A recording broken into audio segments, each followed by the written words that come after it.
This podcast talks candidly and openly about issues of male sexual violence. A full list of topics can be found in the episode description. Hello and welcome to Beyond the Silence, the official podcast of We Are Survivors. Welcome back to the show for our third episode of our second season. Today I will be talking with two of the fine gentlemen who make up our services both within prison and crucially outside of prison, providing therapeutic support. Now, this podcast is an exploration of survivorship, male survivorship specifically, the impact of trauma on those who are survivors themselves, but also the wider community. I'll also warn you that, well, because we are focused on prison today, there is some explicit language in this episode, so hide your sensibilities for this one. We will be jumping in with a little bit of an interview initially, then we will move to our news segment where we focus on highlighting relevant stories that focus on our realms of trauma. And then finally, we will transition into discussing our activity spotlight. We'll be focusing, of course, on the Outside Outspoken initiative that I'm very proud to introduce you here today, as well as the work of Mandem Meetup. And then closing with our letter segment where we have a series of stories and words from our guys that we've worked with on the inside themselves. So if you're sitting comfortably and you've got yourself a suitably well-temperatured beverage, let's begin. Well, without any further ado, let me introduce my wonderful guests for this afternoon. So, firstly, we've got Rob. Rob, you are a new manager of Outside Outspoken. Your start, I believe, before you became a therapist was in sports education and coaching. Mm-hmm. You also worked with young education and young offenders before, so it was kind of a natural transition into the prison system. Yep. Your kind of role and talent pool when it comes to therapy, you like to pull on creative influences. I think you ran a music group at HMP Buckley Hall for a little while. Still do. Oh, really? Is it still going? Yeah. And kind of give that outlet of creativity to help guys both, recover from their trauma, but also escape beyond the walls in their own way. Mm-hmm. Brilliant. Well, Rob, it is a pleasure to have you here today. Pleasure to be here. And it's a pleasure to welcome back Jamie. Jamie, you were here, of course, for our own anniversary podcast. I'm also happy to be here to celebrate an anniversary of yours, 5 years of Mandem Meetup. You are the founder and CEO of Mandem Meetup. I think you knew that already. But it is an incredible charity. I can't even begin to espouse the work that it's done for guys both inside and on the other side of prison walls in its time. It exists as a collective to help guys, be brought together, experience community and make sure they never feel alone, whether or not it's within their groups and initiatives or just through their buzzing group chat. I'm really, really glad to have you back, mate. Pleasure to welcome you once again. Yeah, man. Thanks for having me, brother. So, gents, before we get started, I kind of want to wind a little question to you. You've both worked within the prison system. You've seen its realities. You've had to learn to adapt to that kind of working environment, the checks and balances, the security risks, all of the annoying paperwork. But for someone who's not been in that sort of situation before, someone who's never been inside those walls, what's something about prison that might kind of surprise people? Maybe a myth you had in your own head when you went in and then sort of found things to be quite different. Mm-hmm. I think the first thing for me that I noticed when I first went in, after I'd done my inductions, were the range of people that worked in there. Yeah. So you sort of have this idea of to work in a prison, you have to fit a certain type of criteria. And Sure. The fact of the matter is you don't. No. People from all different walks of life, all different ages, different genders, different experiences all work there. And that was quite a relief for me. I didn't necessarily have fear going in, but I did wonder I guess I wondered what it would be like anybody else would. And then when I sort of was walking in and there was a little old lady next to me and then a middle-aged person and then, all these different people. No one fits a blueprint. Yeah, I thought, it's just a place of work. That is what it is. It's a place of work. It's a very different place of work to a lot of places of work. Sure. But it is a place of work, Yeah. What about yourself, Jamie? I think for me, it was the idea that the wings were extremely dangerous at all times.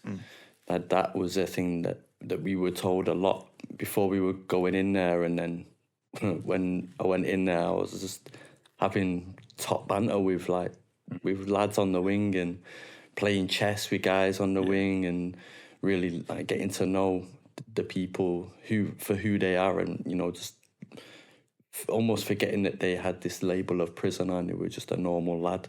Yeah, I think that's something that's people are really out of touch with. Of course, there's fears in certain institutions about people becoming institutionalized, becoming shaped by prisons. But there's just a need for humanity for most people. It's just a boring day and they really want to have a chat. I think the first lesson, and I appreciate this is not a visual podcast for everyone, we're available on different channels. The first lesson I learned is you can't wear black. We're all wearing black today. That one was a quick one for me because that's a privileged color. That's a God's color. But there's all kinds of little things. The thing I found most interesting was seeing what's written on the walls. I kind of went in expecting it to be all sort of like gang graffiti or just like crude drawings. But actually the first few cells I went into were overnight, sort of 7-day cells. So when someone comes in, it's their first sort of touching point. And in a prison like HMP Preston, where people are being moved around, people are going into the courts, I was actually really surprised by the amount of poetry, like people just writing about their first experiences and sharing. And I found that really, really interesting. Yeah. So in terms of the actual work we do within prisons, what's it like working with guys through trauma in that kind of environment? Is it a difficult setting? Because something that came up when I was talking to our therapists during our last episode, of course, work out here in the community, is it's really important to have a good place to work, a good environment. How do you create a calm space? And when you're in prison, it can be a bit mad. You don't really own the space you're in. Are there some different challenges, different barriers you might face in that angle? Yeah, so as a therapist, when you start working in a prison, all your training sort of goes out of the window. Really, the whole the environment has to be set perfectly, and you have to have a box of tissues over there and a clock directly facing you, but the client can't see the clock, and it's not going to happen. You've got a room. There's one room on the wing. Yeah. It's used for multi-purposes, and you make the best of that. As best as you can for the therapy session. Yeah. But I think some of the, prison isn't the right place for everybody to address the trauma. Sure. For some people, it's perfect because they have the time to do it, and it's that time before they're going to be released, which is the perfect time for them to address it really, and hopefully implement some of that stuff whilst in there, and then implement it when they get out. Sure. For some people, the environment's just not right at all. Opening up about the most horrific things that you've been through to somebody in a room, and then walking out back onto a full wing if everybody's out, and then or not walking out onto a full wing but being put back in your cell, and that door closes behind you and you sat on your own for however many hours. It's not the right environment at all, and it is just to play it by ear. There isn't a one size fits all. It's just playing it by ear and seeing what works best for the person sat in front of you. Yeah, and what kind of guys do we work with in prisons? Because, of course, out on the outside, it's very, very clear we are survivors, certainly. We're working with male survivors of trauma, any men. We work with supporters of those who are affected by it, and we focus in particularly on their survivorship trauma. Yeah. But when we're in the prisons, what's a bit different about that? We work with all types of trauma. Yeah. So any one incident of trauma. So some it might be RASO, rape and serious sexual offence. Some it may be ACEs, non-sexual violence ACEs, so physical abuse, emotional abuse, neglect growing up, witnessing a lot of violence in and around the home, even if it wasn't directly happening to them. Bereavement trauma, which would be finding somebody dead or witnessing somebody dying themselves. And I guess the general mental health symptoms of depression and anxiety, providing they're linked to a traumatic experience. So providing it's because I went through this, I feel anxious in these situations, or I have low mood as a result of this. And how are we picking up these guys? How do they sort of get referred into our service? How do we find them? Vast majority will be through the mental health team in there. Yeah. So the mental health team should see everybody when they come into prison and assess them if there's any mental health needs. If there's any mention of trauma in that, a referral to ourselves should be done. But also the drug team, which in some prisons it's CGL, in some prisons it's DARS, it's different organisations. Okay, so the drug team can do it, Safer Custody can refer in, any professional can refer in. So like chaplaincy or something Chaplaincy can refer in, and we can programmes, and we can take self-referrals as well. Yeah, perfect. Yeah. And in terms of when these guys get started and start opening up these experiences, we've already mentioned the difficulties about the room itself, the space, and what might happen afterwards. There's not really fantastic aftercare after a therapy session in prison. I mean, as a therapist anywhere, you don't follow your client home. You don't know how they look after themselves, but particularly within prisons, the barriers there. Are there any other barriers that might be affecting guys being able to come forward or actually do this processing? I think the general stigma around talking, men talking about their problems and things they've been through and experiences, which I think is getting better. I think it's getting much better as a whole, generally in this day and age. Anyway, but I would say so. Yeah. But certainly in prison, it seems to be getting better as well. But there is still that stigma, and age plays a big role in it. You know, the younger guys maybe aren't as willing to as the older guys who've had a bit more life experience now and realised how what they've been through is affecting them. That's really, really interesting, because we're finding in the community, at least anecdotally, when I'm working with younger guys, which is what I specialize in through initiatives like the Hangout, they're finding it a little bit easier to talk than our older generations. We've talked for a while about the length of time of silence. That's why this podcast is called what it is. You know, an average of 20 years, which is now starting to come down. But these younger generations, particularly from LGBT backgrounds, are finding it a bit easier to speak a little sooner. So it's interesting seeing that within the prison system, it's actually the guys who've got more wisdom, maybe able to look back on experiences as well as look forward, that are finding it a little bit easier to talk as well. Yeah, and in terms of the kind of approaches that you might take to try and help these guys open up, is there anything that's a bit different? Is there anything you might have found that works well? Yeah, I agree with everything Rob said, and another big barrier is trust. So yes, because I think especially when we got involved with Outspoken, we would go in tracksuits, or we just go in looking comfortable, and definitely never in a shirt and tie or black and white. Yeah, and so I think at first some of the guys would be looking at us like, "Is that CID?" And got shouted. CID? It's a detective. Yeah, right. Yeah. So we got shouted at a few times on the wing. Oh, CID on the wing. Da, da, da. But then when we speak, one man then meet up, they hear that already. The guards and they're intrigued and they're curious. And then when we are engaging with some of the lads who are on the wait list for outspoken therapy. I think because I speak the way that I do, I'm from where I'm from, it helped them to drop their guard. And when I always specifically told them I'm not a therapist when I went in. That was one of the first things I would say. And you just see them deflate, and like the guards just drop real quick. And even a few of the guys, if they did have a bit of a guard still, I'd just be like, "Oh, I'm like you, and I'd tell them maybe a little bit about my story." And again, that would allow them to drop their guard, and they shared stuff with me that they've never shared with people before in their lives, and they've been in and out of a system for as long as they can remember. So I'm seeing there's a few things there. It's one, avoiding the look of being an institution, and even on the outside, we wear very casual clothing here. I'm not here with my white gloves and my clipboard, so it's very much pushing away from a fear of authority that often comes with survivorship, but also just traumatic experiences in general. People have been let down. We know when we're looking at male survivorship, male survivors are more likely than female survivors to have been abused by someone in a position of authority during their survivorship, let alone later in life. So pushing away from that, but also it's the idea of, if you're in a crowded elevator and it gets stuck, and then eventually there's that awkward bit of time where you're waiting for the thing to move again, someone sits down, it gives everyone else permission to sit down. So you want to be the one who opens the door, shares a bit of the story, gets people talking. And little barriers as well, by just not sounding like or not looking like you're part of an institution, I think is important. I'll be honest, gents, I've been guilty of playing up my Australian accent before, because it just doesn't sound like anyone they've met before. It doesn't sound like I'm a cop or a teacher or anyone they've met. And it can cut through a lot of barriers and expectations.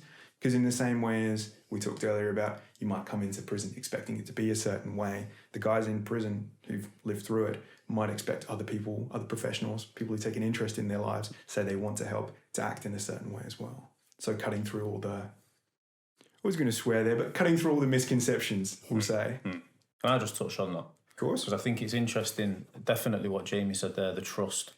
And I think one way you break that down in prison is you call them by the first name. Yeah. Okay. Prison staff do not call prisoners by the first name. They either call them by the last name, or some don't even call them by, any name that reflects their identity at all. You know.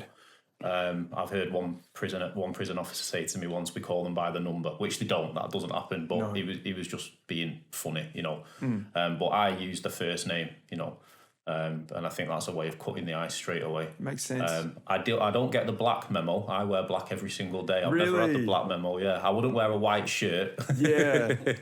But yeah, I wear what you see here every day. It's I consider them my work clothes. I get it telling off. Fair enough. I don't like having to think about what to wear in the morning for work. It's just easy to put the same stuff on. But but yeah, like Jamie said, there's just a certain way you carry yourself, which they automatically know you're somebody different to people they've been dealing with before, who are people in authority to them.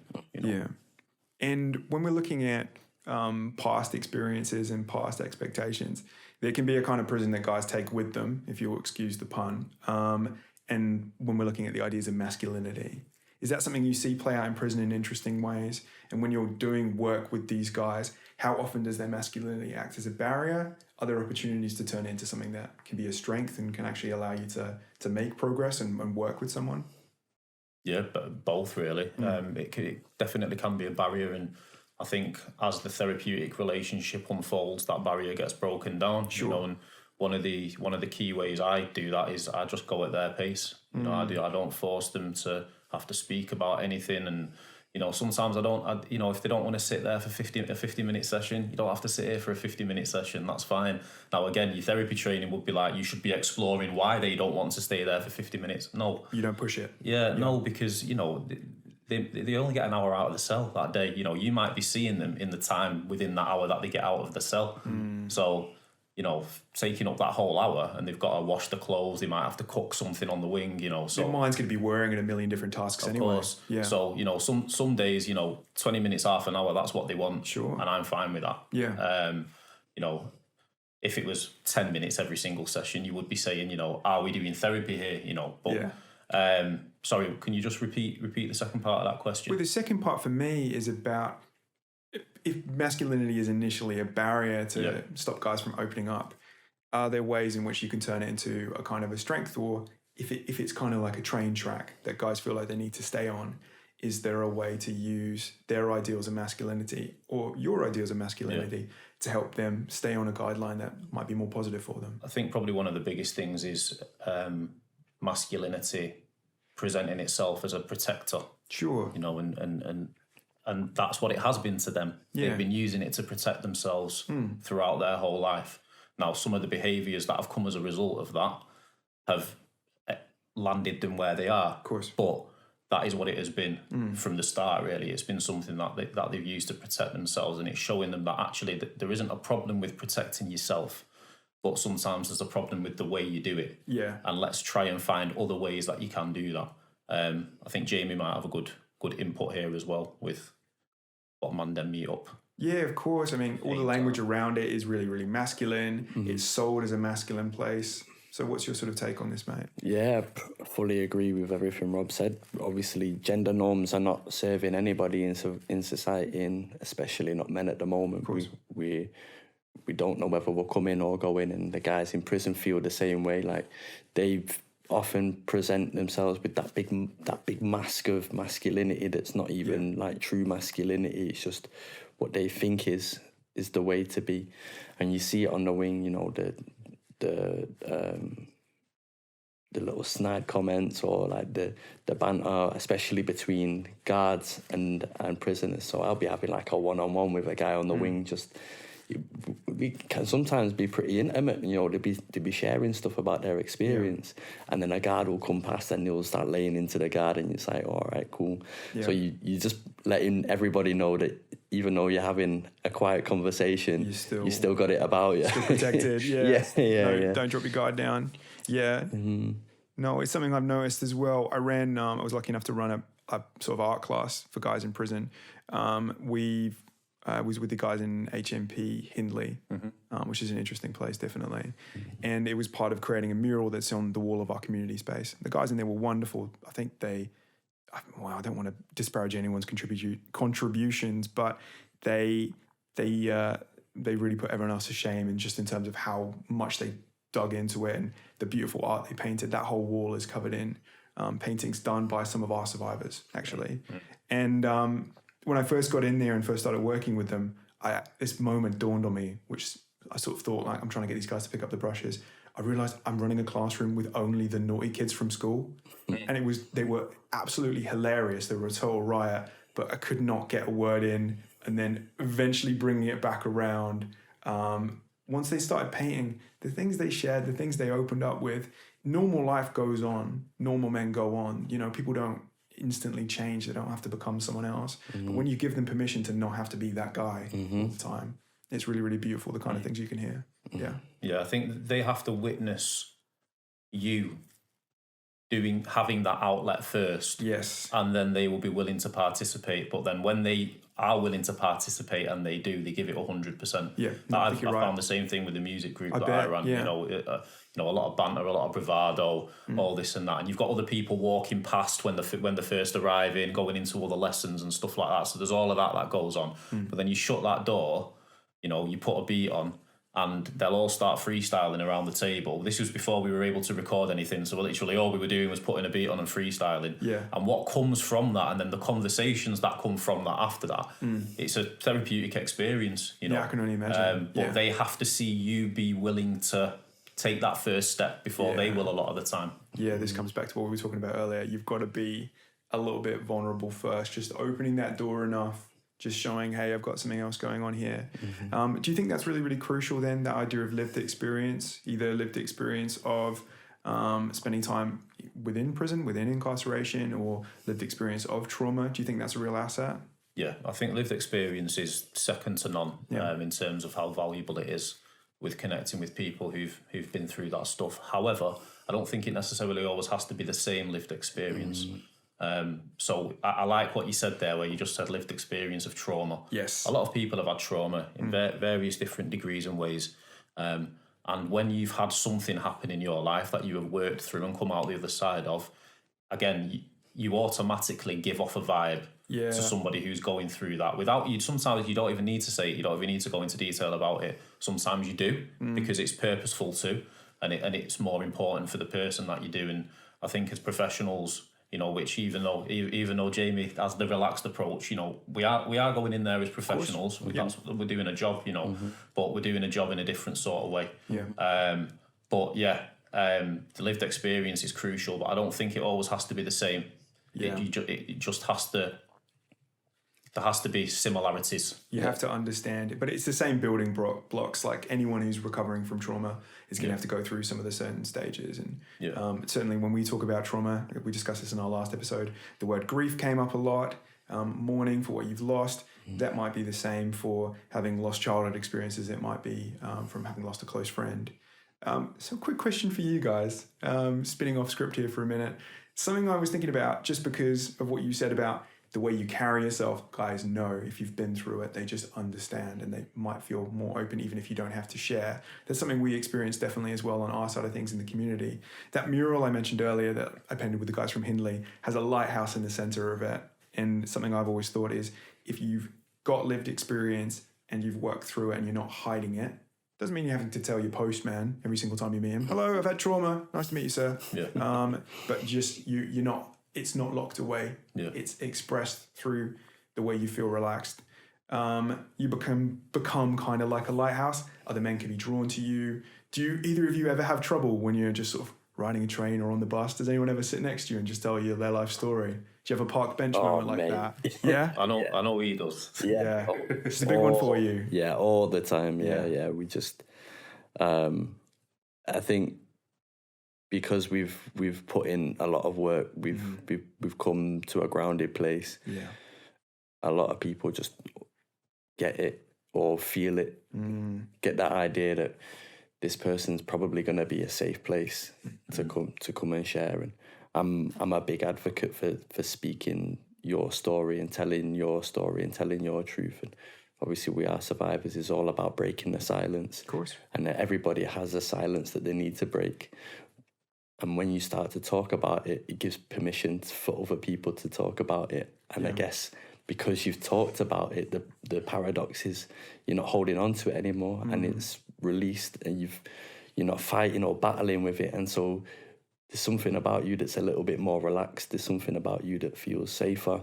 Yeah. There's something about you that makes others know that you're comfortable with your story, as bad as it could be. Yeah. And I think that allows others to feel that they can touch base with you at the same Modeling. time. They know it's landing in a safe space is what you're getting at. Yeah. No, 100%. I think with me, it often shows itself in the gym. Yeah, do you reckon? I usually get people coming over to me in the gym, and then my wife will be like, "You do attract them, don't you?" You know, because I'm not the guy walking around with a big smile. I'm just there to train. I'm there to get in and get out. But I always end up getting approached by these people, and we have a little conversation and stuff. And she does say to me, "God, it's always you. Like they seem to gravitate towards." Yeah. But yeah, it's like Jamie said. You know, obviously there must just be something that gives that off. You know, and it's funny because I like spending a lot of time on my own due to the job I do and the stuff I do in my personal life as well. You know, I appreciate my own time because I don't have that much of it. Yeah. But equally, I think of myself as someone who doesn't really like being around people that much, but I clearly am because the job I do and the way people seem to come over to me, I obviously give off that vibe, even though I don't feel like I am giving that off. Yeah, you're like a house cat. Maybe. You're on the arm of the sofa. You're not on the lap. You're on the arm of the sofa. Yeah. No one's ever described me as that before, but it's quite. We're first time for everything. There we go. No, and I don't mean to describe people who do come up to us and feel the need to share as being wrong at all. I think they're right. I mean, they're landing it in the right place. Yeah. It's an absolute privilege. Don't get me wrong. Sometimes you hear some real corkers, and you do need to work out where to put that in your brain. But at the same time, it's really, really nice to be that lighthouse for someone. Yeah, of course it is. Yeah. Moving swiftly on to our new segment. This is where we share relevant articles that might have come our way as professionals, information that's about what's going on in the wider sphere of survivorship. But today it's more a focus on trauma and the actual impact of prison time, both on the wider population through the damages of reoffending, but also on individuals about helping them reconnect and gain, a chance to rehabilitate themselves and restart their lives. Specifically, I'm focusing on an angle of the United States at first, but we've got lots to talk about the United Kingdom as well. The first article I want to talk about is from the US Chamber of Commerce, and it's called The Workforce Impact of Second Chance Hiring. And this is an American angle on the conversation. It shows the scale of stigmatization of ex-offenders and the barriers it can create. Currently, there's 1.25 million Americans in prison. So I know it's quite easy to lose track of numbers, but just as a visual, if you went to Birmingham right now, you threw every single person in a cell, emptied the place entirely, you would then need to go next door to West Bromwich and block them all up as well. And then you would have a fair chance of having just about as many Americans as you've got in prison. So it's a ridiculous number of people, but the stigma, of course, doesn't end once people leave. Only 62.7% of Americans who are working age are either actively in employment or seeking employment. And so that's about a third of them who aren't. And that really, really correlates with the fact that 1 in 3 Americans have a criminal record, which is an obscene number of people, right? And that kind of barrier, that stigmatization, that can follow them around. It can affect their employment opportunities in lots of different ways. They can lose permission to work in certain areas. They can feel distance from their communities. They can have existing attachments to criminal obligations. Within 5 years, 60% of those who've gone from inside to outside end up reoffending within America, which is just a horrible statistic. And for context, 46% of prisoners in England and Wales, once they're released, will go on to reoffend within a year.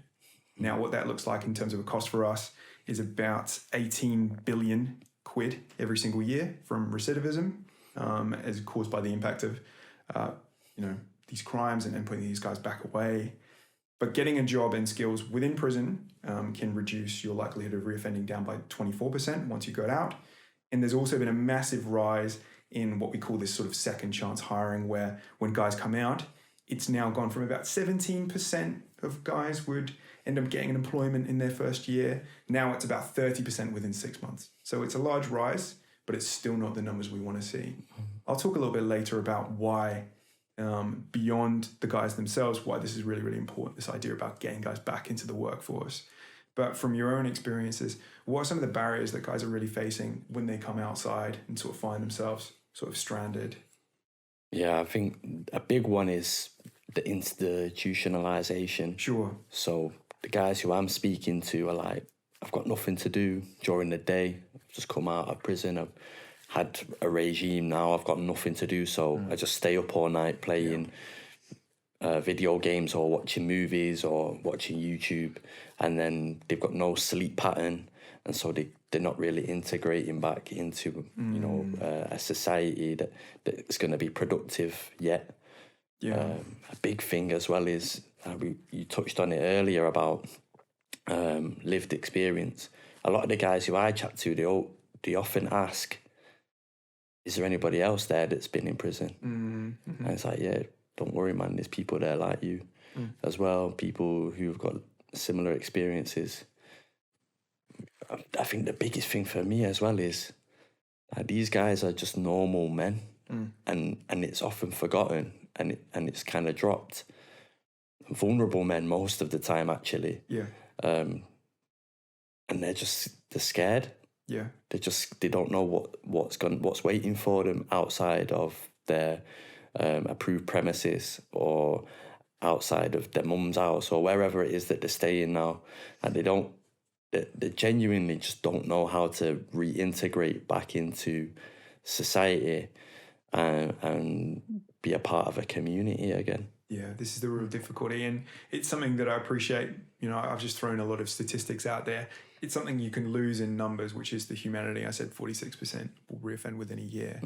There's an awful lot of things that go into that. It's not just about someone saying, well, I'll get back to it. Yeah, I'll get back on the horse. 100%. There's a million different little things that can allow them to slip through the cracks. One of the more difficult experiences I have working here, and of course it's a million times worse for the guys and their families, is when I see someone come out with a real bright spark and we lose them. And I'll see an article pop up and I just hold my head. Yeah.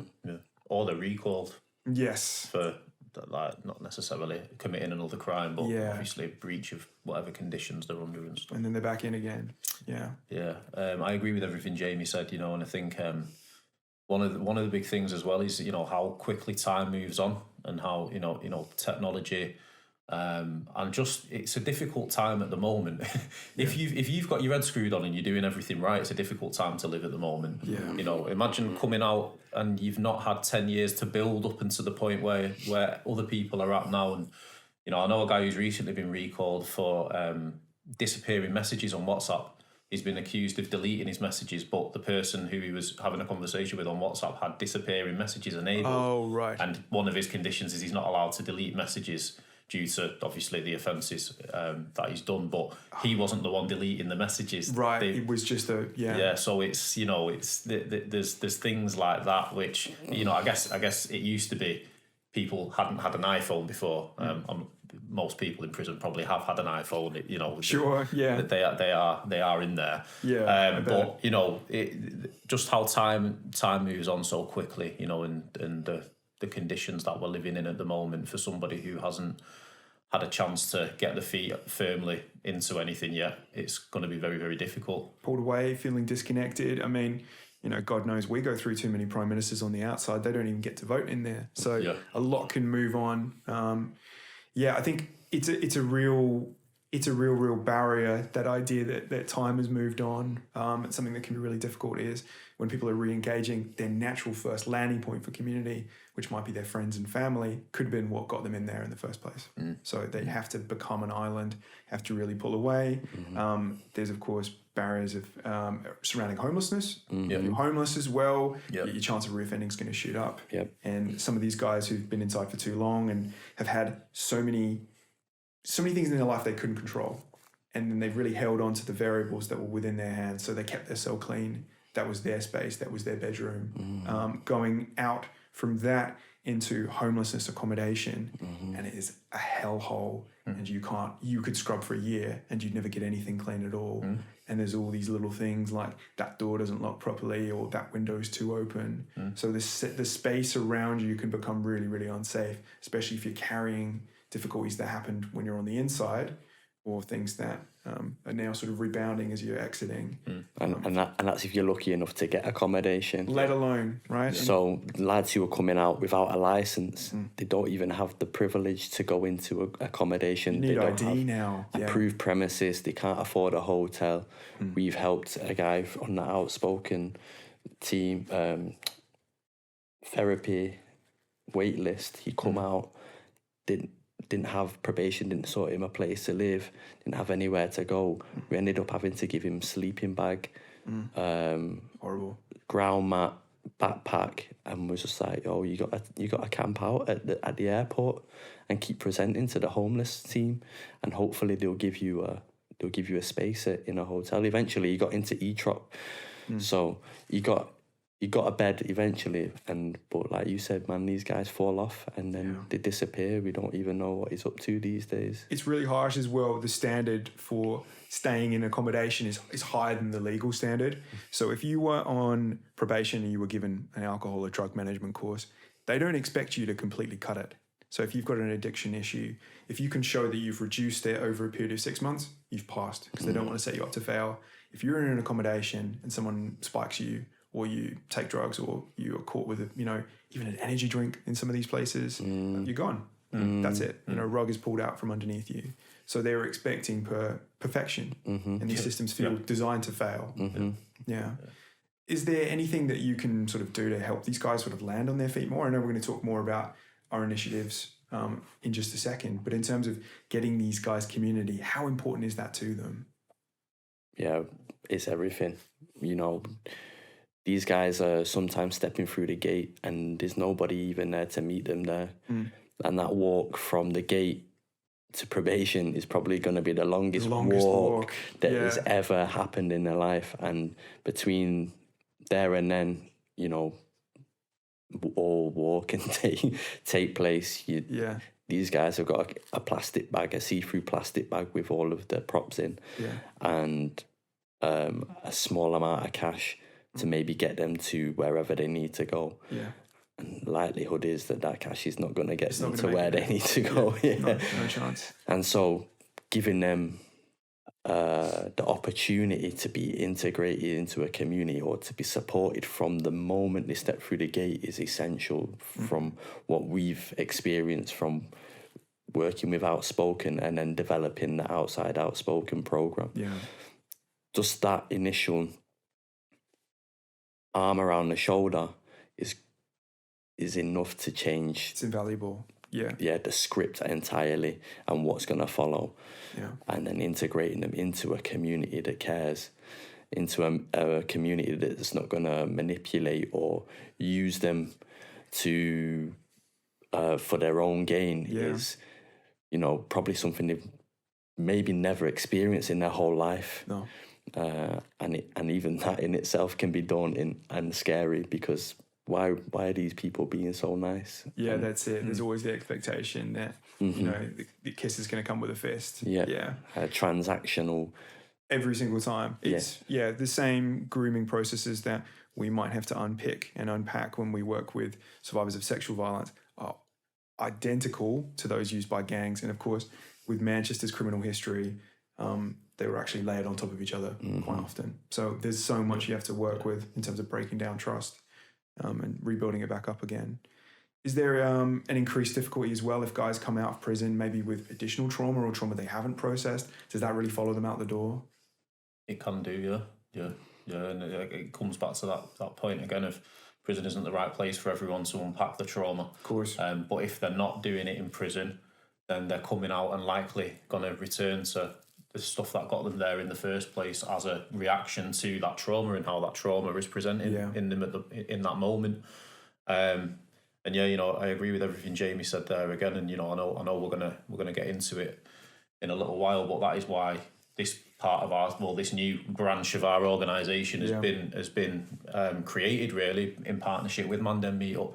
Mandem were already doing a lot of the through the gate work for Outspoken anyway, because for the clients of ours that weren't survivors of sexual trauma, but that were our Outspoken clients because they'd had another incident of trauma, so they still fit. We were a bit limited with what we could offer them, so we would push them in the direction of Mandem. But now what we're doing through Outspoken is just basically holding them a bit more through that process. Brilliant. You know, what Jamie said there, you know, we can't give anybody a house, but we can take you to a housing appointment. We have a contact who has a business who can get people properties, and has, you know, he's got his ear to the ground basically on all the government initiatives that are going on, and he's the best person to put these people in contact with. Well, we've got him as a direct link now, so you know, although we can't physically do that, we can be with you through that process, 100%. And I think that's what was missing, and that's what we're trying to achieve with this. Yeah, and we'll talk more about that in literally just a moment. It's all well and good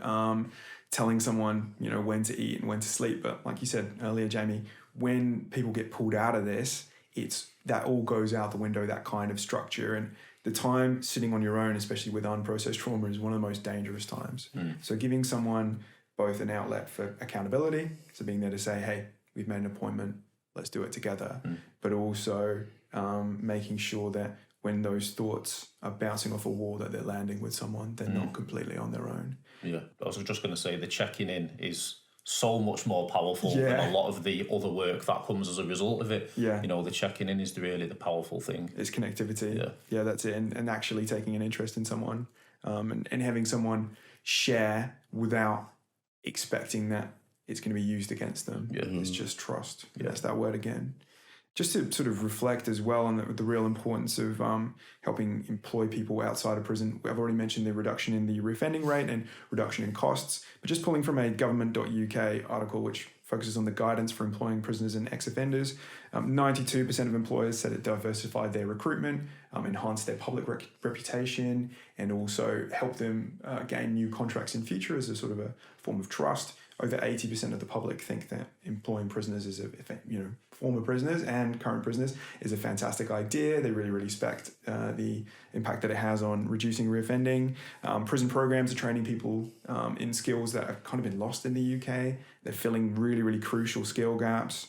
86% of employers said that ex-offenders that they worked with were fantastic workers, and they are more incentivized than the average person to stick with a job for a long period of time, seeing it as part of a rope that's going to help them get through a situation. And that's really important for passing on their lived experience and knowledge of an organisation to workers in the future. So it's good for everyone, not just for the guys themselves, if that's not enough of a good reason for you. So let's not beat around the bush any further. It's time we talk more about Mandem Meetup and Outside Outspoken, our new connection between these two fine young gentlemen here, and its role that it's playing in helping serve our community once they move beyond the walls. So, Outside Outspoken and their Mandem Meetup's involvement in it, what are we looking at here? What's the big launch?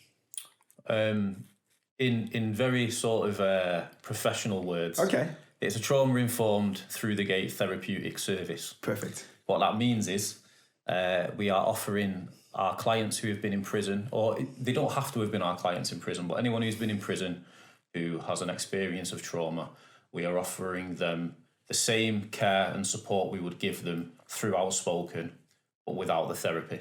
Right. So we are basically going to find out what they need coming out of prison on release and what we can help them with. Yeah. Some of those things we might directly be able to help them with.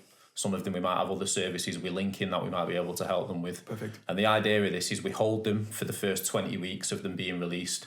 We give them as much support and care around that time as we can, and then we signpost them on to the services that are best for them. If it isn't We Are Survivors or Mandem Meetup. If it obviously is, we have a direct line into those already, and we're in the process of just building our list of contacts really for that. So I know me and Luke and Jamie who are doing the Outside Outspoken project. Jamie's seconded from Mandem Meetup, so not this Jamie, another Jamie. We've got another. We've got a few Jamies floating around these days, haven't we? But yeah, we went to a place called Reconnect yesterday in Prestwich and delivered our service to them, and they were really excited. They offer quite a similar service, but they don't have the therapy side of it that we can obviously get them into. But yeah, it isn't about getting them into therapy. It's about offering them, I guess, just general support and very much client focused. Like, what do you need? Okay, that's what you need. This is what we can do. This is what I've heard throughout. It seems really, really tailored, not just to the wider and average experiences of what these guys have come from a really different world to our own, out onto the streets again. But it's the specific person finding that thing that they need, what's going to be the most important thing in their intervention going forward. Yeah. And that 5-month period that you're holding them for, and I like that word hold, because no one's slipping through the cracks if you're working with all these other services. Yeah. Does sort of fit into that line of what the government's trying to push, which is getting guys back in work or back in a place they want to be. And work's not the be all and end all. It shouldn't define people, but getting them, it's a symptom that someone's getting their life back. And it's a crucial thing, of course. And that fits within that 6-month window that they're looking to increase. So what does kind of Mandem bring to the table in terms of its wealth of resources and its experience in the community? Yeah, so we've obviously bring in the non-clinical side of things. Yeah. The more friendship arm of the whole experience. So Jamie M will be, being himself completely, befriending these guys who we're meeting. Often is going to be in the prison initially and getting to know them before we even create a plan. So by through the gates, it means it's not just they meet a stranger on the outside. No. It's you see them first in that environment, and you're there to be sort of a consistent and constant throughout. Exactly that. Yeah. So one of Rob's clients or one of the other therapist clients might find their way into Jamie M's inbox, and Jamie M will then go and create a relationship with that person before they're even leaving the prison system. Yeah. And the first contact may be even just a legal visit, or if we can get him into the prison itself to meet them one-to-one, face-to-face, and that's where it begins, and that's just the start of it. Touch base, and then we're gonna discover what their needs are and create a plan, and then through that plan, that's where Mandem taps into the context that we have, whether it's through housing or whether it's through creating bank accounts or whatever it is that it needs to be, but also like the plethora of activities that we are providing and we are running 5 days a week. Yeah. From talking circles to big hikes to football to kickboxing, like we've got something for every man. There's something there that somebody is gonna feel like they can connect with and relate to and want to be a part of. Yeah, 100%. And so that's the main thing for us, is to bring them into this community and make sure that they're feeling safe again, as safe as possible, but also meeting other men and creating brotherhood, creating new friendships that aren't transactional, friendships that are allowing other men to show up without a judgment and without any expectation. They're readily available as well, through the community you've built on WhatsApp and elsewhere. It's that accessibility that to know that you don't ever have to be alone. And once loneliness becomes something that is a choice, it's something that you can solve and work around. And that chat, I'm proud enough to be in it myself. It's a fantastic resource, and I love the speed it moves at. You've got a really special group of guys there, and finding ways to help the men that we support, who are from all walks of life, wonderful and fascinating in their own ways, find their way into a space like that as well. You couldn't ask for anything more. And I think the key thing there is the consistency. A trauma-informed approach needs consistency. Yeah, 100%. And that's what we were finding. Let's say I've worked with someone therapeutically for 20 weeks, and let's say then I've checked in with them for 2 years after that therapy has ended. Yeah. They've got this relationship with me, but then I'm saying, when you get out, call our office number. Somebody else will answer, but they'll be all good with you. You know what I mean? They'll get you all. You'll be fine. It's all right me saying that, but actually they're not going to trust that person, no matter how well I've painted them. But actually, if we can make that introduction earlier, while they're still in the prison, like through Jamie, like through Luke, and then they meet them when they get out, and then they bring them here, and which is why we're going to be running a group here as well. Perfect. Just to get them familiar with coming to a setting that a service works out of. Yeah. You know, Yeah, and actually this is a nice place to be. Because it's still an institution, Of course but it it's is. not the institution. Of course it is. Yeah, and they need to see that space and also be in the same sort of space that all our other guys are in, without any judgment or expectation. Yeah. And plenty of our guys have got, you know, criminal pasts or difficulties going on that we've never expected them to talk about. So just normalizing coming in here and seeing the stuff around, I think is really good. Yeah. It seems like a no-brainer. Yeah. That's what we both thought. No, it's been a long time coming, this, you know, but you know, to do anything properly, it takes a bit of time, it takes a bit of planning. You sometimes have, you know, you have to get the foundations right first. Outspoken was the foundation. Mandem Meetup was the foundation. Coming together and having this new service under that umbrella just was the next step. Yeah. Perfect. Well, I'm looking forward to seeing you both take it. Yeah. And of course, as always, if you've got any questions at all about the support that we provide here, you want to get involved, or you think that any of this Mandem or our own services sounds like something for you, check our description and some information will be there for you. If you'd like to learn more about what the Mandem are up to in your area, you can find them on Instagram and Facebook at Mandem Meetup, with specific pages out there for the Wolverhampton and Manchester areas also. Just before we close out, we've got a segment I've been very much looking forward to today. Not that I'm unhappy to hear any submissions that people send in to our show, of course, but the work and stories we pick up from our guys on the inside, I'm sure you might agree with me in a moment, just hit different, to put it colloquially. This is our letter segment, and if you would like to send anything into our segment in future, want to become a friend of the show, have a question to ask, or some of your own experiences you just want to share, then of course the best way to find us is on all good and bad social media sites at This Is Survivors, or you can use the hashtag Break the Silence or hashtag We Are Survivors to get in touch also. Now, gents, before the show, I asked you if you had any stories, success stories, or just stories from guys you've supported on the inside. And I'm delighted to say you've got some to share with me today. Who wants to go first? Yeah, I'm happy to go for it. I've got two. I'm going to be a bit greedy. I've got two, so yeah. Oh, there we go. I'll go, you go, I'll go, you go. Yeah, Really? right. Fantastic. We'll Rock, do paper, it scissors. like All right, so the first one, I'll read a letter and I'll save the funny one for later. So, to my dearest brother Jamie, first, I hope you and your family, not forgetting the bump, are all well and in good health. Well, as you can see, they've moved me to Hindley Prison. This was expected, as I am classed as a convicted prisoner and not remand, and Forest Bank is mainly for remand pending court prisoners. Bro, I can't thank you enough for the parole representation you combined for me. I took it back to my cell and had to hold back a tear when reading it. Not just for all the good words you wrote about me, but because, hell yeah, that is me. I've come so far and messed up, but hear that, bro, this is only going to make me stronger. I spoke with my probation officer this morning before being transferred on the phone, and she said, after reading my self-representation, and yours too, that she's supporting my release in 28 days to the parole board. I nearly cried. I ain't out of the woods yet, as like she said on the phone, the final decision is down to the board, whether after reading all the representations they deem me manageable in the community. My fingers are crossed, my prayers are hard, whatever happens, I am focused, my bro, and will take whatever decision they decide to better me, strengthen me, both physically and mentally. I ain't got a TV in my cell.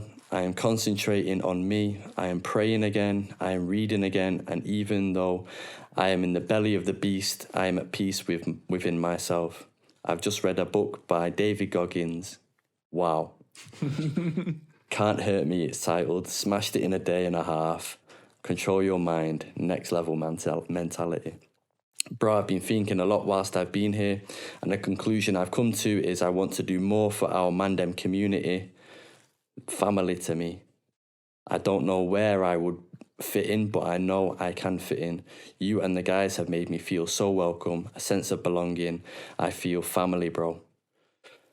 When my pal Lee saw the photos from the hike and where we are all together, making the mandem sign with our hands, he said to me, yeah, I saw that photo online. You guys making gang signs. I laughed. And told him, that ain't gang signs, it's the mandem logo sign. It's the sign of community, one love, family, belonging, progress, equality, non-judgment, making changes, become better, equipped to deal, and extinguish our demons. Bro, once again, thanks for your support. And believe in me, God willing, inshallah, I won't be here much longer. And I promise you next time we take a hike, I'm getting in the water. Even if it throws me straight back and I'm getting in, bro. Embrace my fears, go towards them, conquer them, and use them to strengthen my mind. One love, my bro, mandem for life. It's beautiful. My favourite line in that is when he's talking about what he wants to do in the community. I don't know where I'll fit in, but I know that I will fit in. And I know that's mandem to a T. Mm-hmm. Yeah. That's powerful, that. Mate, you got me tearing up, that, mate. So it must There's a kebab shop next door. You know, there's a lot of onions there. No, that's powerful. So the one I'm going to read, I actually read this at our We Are Survivors staff conference. Yeah, I remember. In October or September, I think it was. I wasn't going to do the intro, but I think the context is important to the poem. So basically, this client was at the top of our waiting list in HMP Manchester, also known as Strangeways, one of the high secure units in the country, for around 6 months. So he was waiting at the top for 6 months before we actually started working with him, due to him being too unstable for therapy. The mental health team said he was too unstable. He then had an improvement in presentation, and he was allocated to me. He had therapy with our CEO, Duncan, in the past as well, in another establishment. He's currently just served, at the time he'd currently served 21 years on this particular sentence, and he's an IPP prisoner. His original offence was armed robbery, and he was sentenced in March 2004. Hasn't been out since. He is over tariff of what his original sentence was for. I'd done 18 sessions with him up until this point. And he said something in session 18, which he believed that people's mental health starts when they're around 7 years old, and that when they start to think for themselves rather than just going with what their parents have told them. And he said this is when people realise that they've been lied to, and it begins to affect them. And it hit me quite hard that actually I had a bit of a personal thing happen in my life at around 7 years old. And it reminded me of a poem that my dad shared with me, called This Be the Verse by Philip Larkin. So I won't read that one now, but that because I might get choked up reading that one. But yeah, it's a good one. If you want to read that poem, This Be the Verse by Philip Larkin. So the next session, I brought that poem to him, and I said, what you said last session, I wanted to share this poem with you. Jamie, you just became a dad, so you skip that poem, mate. Ignore it. You don't need to. Don't Google it. And he said, so he hears it, and he went, yeah, I like that. He went, wait there, goes to his cell, comes back, and brings this book. And the book was just full of poems, written on each side of the page, And he said he wrote most of these when he was in the Seg in Forest Bank at some point in this sentence, and he called it a collection. He called the collection Things to Do While You're on Basic, or Route 56, him being on basic. So he started to read some out, and as he was reading through them, I said, I've got this conference next week, and I need something to talk about from our clients. I went, would you let me share one of these? So he was searching through, and he was like, which one? And then he went, this one. And he just gave it me, and he said he can't read it out himself. Right. He didn't remember writing it. And he said this poem almost got him sectioned when some of the prison staff must have read it after he'd wrote it. And he said to me, this is the battle I have with the voice in my head every single night. And he wrote this poem in 2008. And he said, I still have this battle every single night. And I know sleep was a big thing for him. When in the sessions with me, he was brilliant, but he had really, really traumatic nights, and he'd cause a lot of issues on the wing at night due to that. So anyway, this is the poem. So I'm not sure whether it's a success story, but it's a story. It's a reality story, Maniacal psychosis and despair. These three things when got are beyond repair. A crazy situation only you can see. You motherfucker, look at me. Head's gone, missing big time, just to make you feel fine. I told you, boy, listen to me, but oh no, your heart it had to be. Maybe now you will adhere my words, instead of looking like a dumb turd. Your head's talking, dickhead, so listen to me. Mend me now, you prick, or I will destroy thee. Hurt you, I will douse you in flame. I'll turn you in fucking sane. I'll make maniac seem like a playful word. I'll break your soul and your nerve. Back up, you fool, sort yourself out, or I'm going to give you something to whinge about. Fuck this woman, world and all in it. Fuck love and kisses, fucking bin that shit. Let's do unto those that do unto you. 'Cause for me and you it's our turn, this is your cue. This is the mind of a psychotic talking, crazy and beyond repair.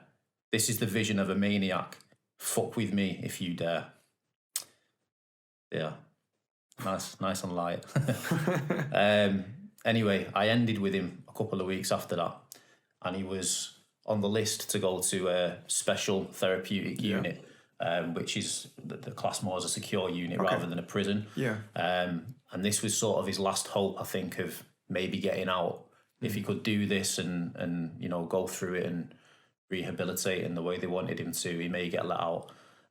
One of the big things, though, is his wife was murdered while he was on this sentence. So the blame he holds on himself for that. And but I just thought, you know, the fact he then bought those to show me and what came in those last 2 sessions as a result of that, it was really powerful work. You saw a part of him that he can't reread and he doesn't remember writing. And that's incredible. That's a lot. And it's something that it weighs on my own conscience. So I've discussed it before on the podcast during our Ezra episode, but in my involuntary capacity, I'm a magistrate, right? So this old legal system we've been talking about, I'm a part of it. And the most difficult things I've had to do is when I've had to send guys to prison.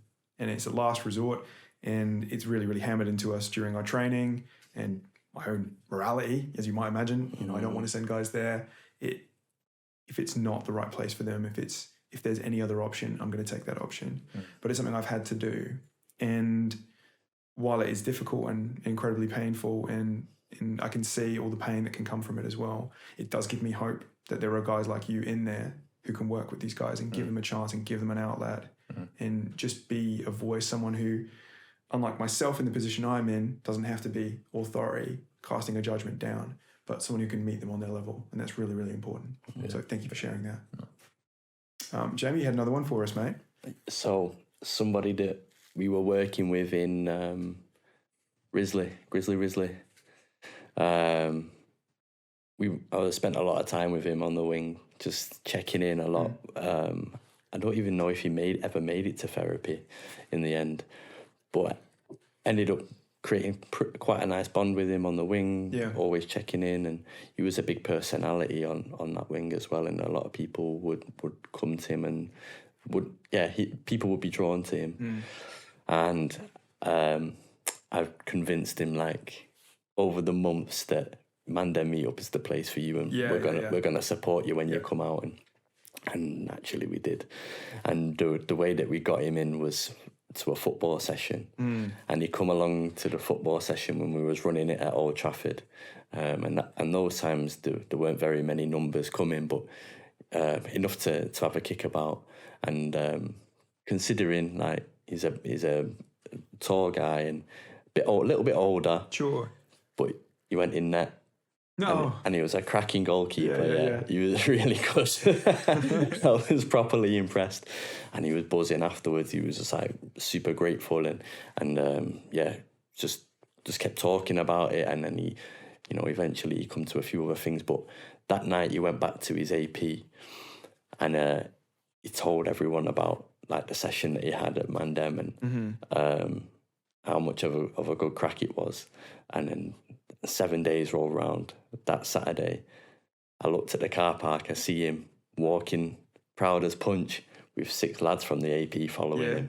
And he had brought his little cohort from the AP to come and kick football with us. Half a footy team. And yeah, man, I just think that's a beautiful success story. I love that. He's like the mother duck at the front. That's it's so incredible. Yeah, man. But that's it. You made an impact with one person, and then it followed on, spread the love. Yeah, amazing. Rob, you got another one for me, mate? Yeah, it's similar along those lines, actually. So it's to do with the music group in Buckley Hall. Yeah, of course. So a lot of the lads who've been on the music group have never been outspoken clients. They've never been on the outspoken waiting list for therapy. The music group is something which is a collaboration with the mental health team in there. So it's offered to a broader capacity.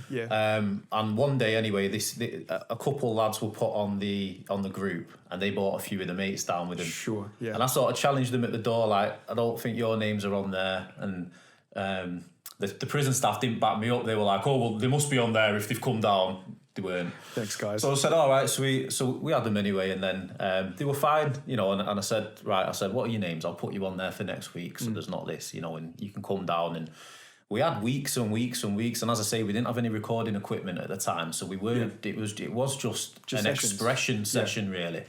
Anyway, 2 of these guys got transferred to other prisons. One of them became a Cat B prisoner after further offences in there, and was transferred to Manchester. And another one went to another prison, both of which I work in. Oh, right. So I could keep that connection with them. Yes. And as a result of having that connection with me in the music group, they became referred into Outspoken. So I now work with one of them for therapy. We're now perfect. We're now halfway through his therapeutic experience, and I just think that's brilliant. You know, he never would have spoken to it. He doesn't speak to staff at all. You know, he's very much one of the lads on the wing who knows what's going on, and everybody sort of checks in with, you know, he is one of them. But the fact that he comes into his sessions with me and he bears his soul in front of me, just through that connection made in the music group, is very, very powerful. And another one of those guys who has actually had therapy with us, but I wasn't his therapist, but he was in that music group for a little bit. He's now in Thorncross, Cat D prison. And I'm trying to get him out on day release to help us with the outside Outspoken group here as a peer, you know, and someone who the lads can relate to.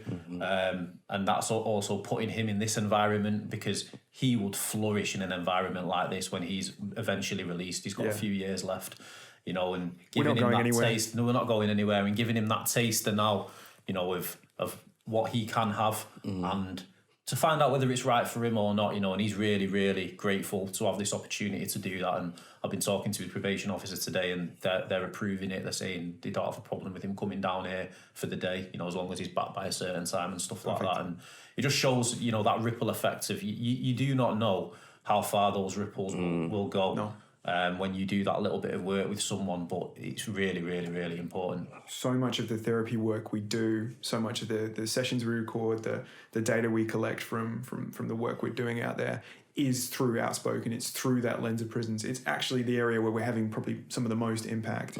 So everything that we can show and everything that we can showcase there will spread in a way that we can't imagine. And if we're giving guys the chance to have conversations with each other while they're in there, or have conversations with us when they come outside, or, you know, both sides of the fence there, then that impact, we focus so much on the impact we're having on survivors, but the impact we're having beyond that, and the impact we're lucky enough to be having with these guys, and it really is a privilege to get to know them, is so much wider than I think any of us realise. Yeah, man, 100%. Definitely.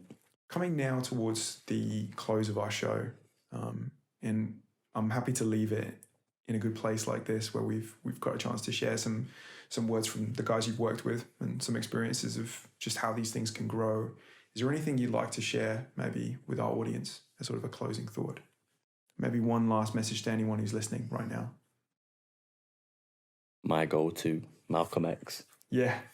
When you replace I with we, even illness becomes wellness. Perfect. I don't think I can top that. Fair enough. So I'm not even going to try. We'll let Malcolm X speak for both of you.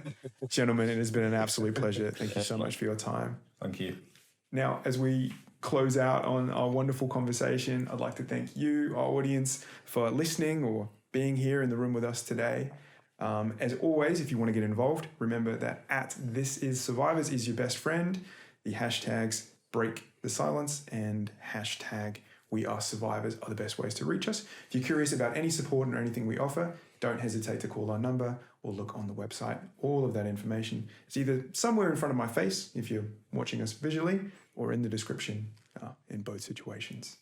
So from our safe space to yours, thank you.